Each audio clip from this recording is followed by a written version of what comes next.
असह्य एखमबा जों रागा जोंखाङो ट्राइबेलनि आखलखौ जों देखायनांगौ बिदि सानलायनानै जोंहाबो माने ट्राइबेलखौ ओरैबायदि नेग्लेक्ट खालामो जाम्बा जाथि बे ट्राइबेल जाथिया गुबुन बेंगलनिफ्राय फैनायखि बेयाव दाउ फार्म खालामफैयोना जोब्बाय गैला भैया होननानै जों बिदि आइनखौ आखाइ लानो नाङा आइनखौ आखाइ लानानै जों खामानि मावनो नाङा दाउ लांलाबायनाय दाउदै लांलाबायनाय बेखौ दा खालाम बिदि खालामनो नाङा दस्रा जायगाफ्रावथ' जायो बिदिया एथ' असह्य जाबाय जोङो एखेबारे असह्य सेरफांगुरि खुंगिरि कलबारि बे जोंनि रायजो राजाफोर आरो जनता कलेजनि फरायसाफोर लोगोसे फोरोंगिरिफोर बिसोरनि थाखाय दिनै जोबोद मोजां खौरां जे नैबे सेरफांगुरि कलबारि खुंगुरियाव सनार भेट होननाय मोनसे दाउ फार्म खुलिदोंमोन बे दाउ फार्म खुलिनाय जाहोनाव बे जायगायाव गोबां माने गाज्रि मोनामनाय थानो हायि बायदि परिबेस मोनाफ्राव ओंखारनो हाया मोजाङै खबसे ओंखाम मोनजाया बाहेरायाव माने सान्दुं गोसा समाव मावै दाङै बिफां सायाव जिरायबाबो मोजां बार मोनजाया आरो लोगोसे जोंनि जनता कलेजनि साथ्रफ्राबो बे क्लासाव फैब्लाबो मोनामनाय मोजाङै माने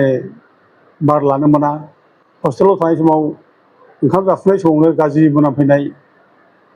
लोगोसे रुमफ्राव लेखा फरायनाय समावबो गाज्रि मोनामनाय बेफोरनि जाहोनाव हस्टेलनि फरायसाफ्रा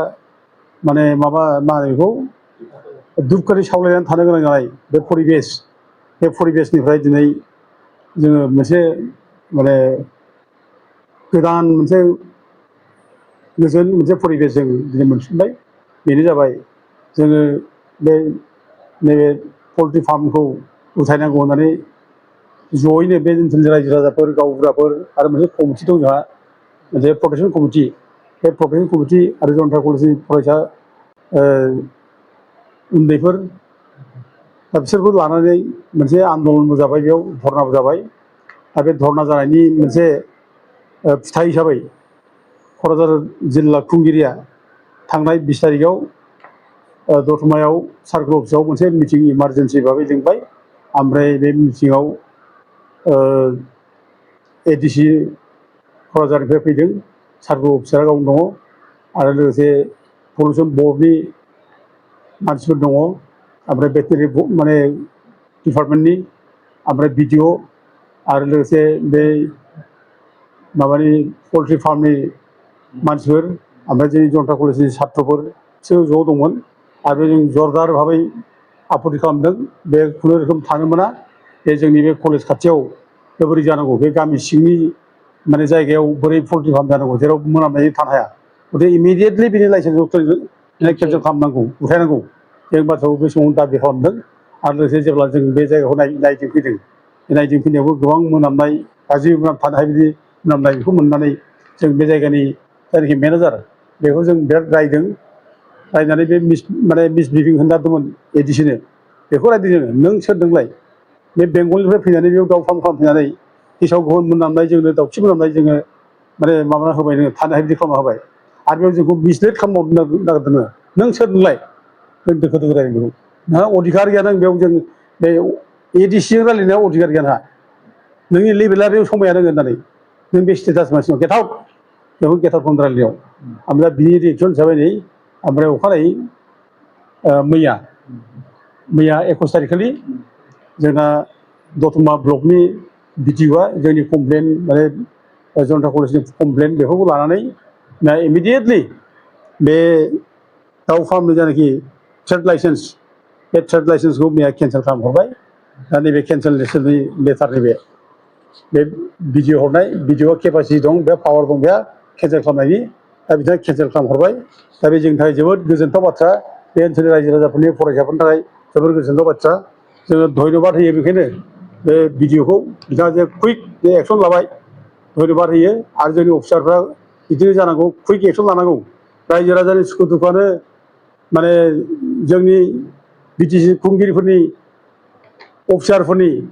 मोनसे सुखु दुखु जानांगौ थि सुखु दुखुखौ माने खैदां खैफोदखौ अरायबो खोनासंनांगौ थाबैनो नोजोर होनांगौ दा बिदि नोजोर होनो रोङाब्ला जोंखौ सोर माने नोजोर होबावनो खुंगिरिया जोंनि खुंथाया जोंनि दा जों जुदि मोजां नोजोर होनानै जों थाब जुदि जोंनि समस्याखौ समाधान खालामना लायाब्ला सोर बायाव फैनानै बाहेरा मानसिया जोंखौ समाधान खालामना फैनो जोंनि समस्याखौलाय बेखायनो बेयाव जोंना मानगोनां भिडिअआ जे मैया केन्सेल खालामबाय बिराद धन्यबाद बिथांखौ हाजासे दा बे केन्सेल खालामनायनि उनाव दा बिनि जायनाखि ट्रेड लाइसेन्स बे केन्सेल खालामबाय जेब्ला बे जायगायाव बेहा माने गोदानै प्रडाक्सन खालामनायनि बेहा दाउ फार्मनि मोनसे माने प्रडाक्सननि माबा खालामनायनि बेहा राहा गैलिया बेहा राहा जोब्बाय बे लामा गोथेबाय बे खालामनो मोनला बे दा बन्द जानांसिगौ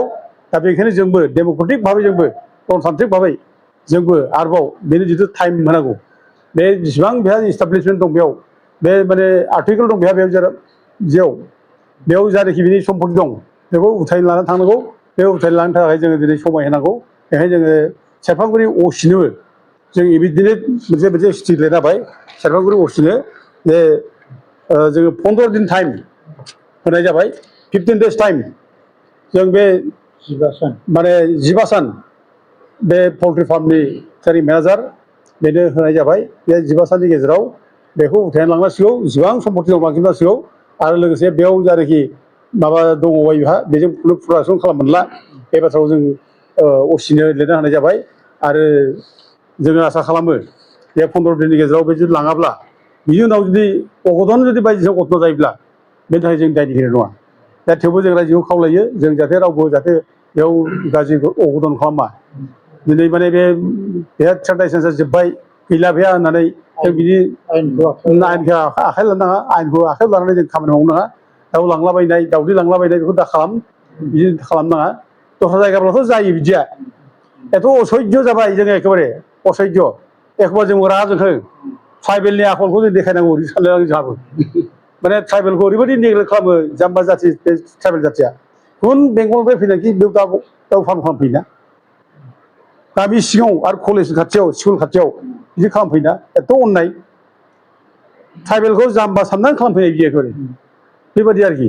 बेखायनो एखमबा रागा जोंब्ला ट्राइबेलनि आखलखौ दिन्थिनांगौ साननाय लाङो आरोखि रागा जोंफ्लाङो दा खिन्थु रायजोफ्रा रागा हमथानांगोन गोसोआव लानांगोन जों जेबो खालाम मोना बेखौ बोखारनो जों स्कप होनांगौ लांथों दा बे